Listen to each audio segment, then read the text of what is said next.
In today's video, I'm going to teach you how to redeem a Visa gift card. Even though people often say redeem, a Visa gift card works just like a prepaid Visa. You don't trade it in for store credit, you simply use it as a regular payment method wherever Visa is accepted, in-store or online.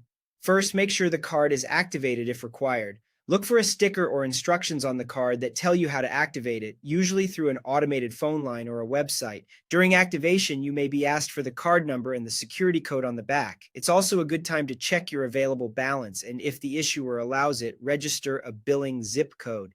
Registering a zip can help prevent address mismatches later, especially for online purchases.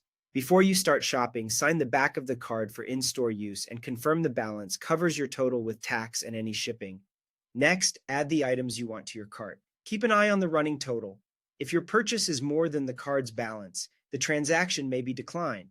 Some retailers support split payments, part gift card, part another card, but many online stores don't, so it's best to keep your total at or below the available amount. At checkout, choose the credit or debit card option, not the store gift card field. Treat your Visa gift card like any standard Visa. For in-store terminals, you can usually run it as credit. If you try debit, you'll need a PIN, and many gift cards don't have one set, so running it as credit is often simpler. Enter the card details exactly as they appear: the 16-digit card number, the expiration date, and the 3-digit CVV security code from the back. Typos are a common reason for declines, so take a moment to double check.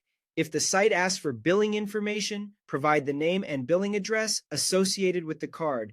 If you registered a zip code during activation, use that. When in doubt, check the issuer's portal for the billing info on file. Using the correct zip helps the transaction pass address verification. Finally, submit your payment and wait for the confirmation. If it doesn't go through, check your balance, make sure the address matches, and be aware of merchant holds at places like gas stations or hotels that can temporarily require more than your purchase amount. When possible, pay the cashier directly at gas stations to avoid large pre-authorizations. That's it. You've used your Visa gift card as a prepaid Visa. Keep the card until the transaction fully posts or in case you need a refund.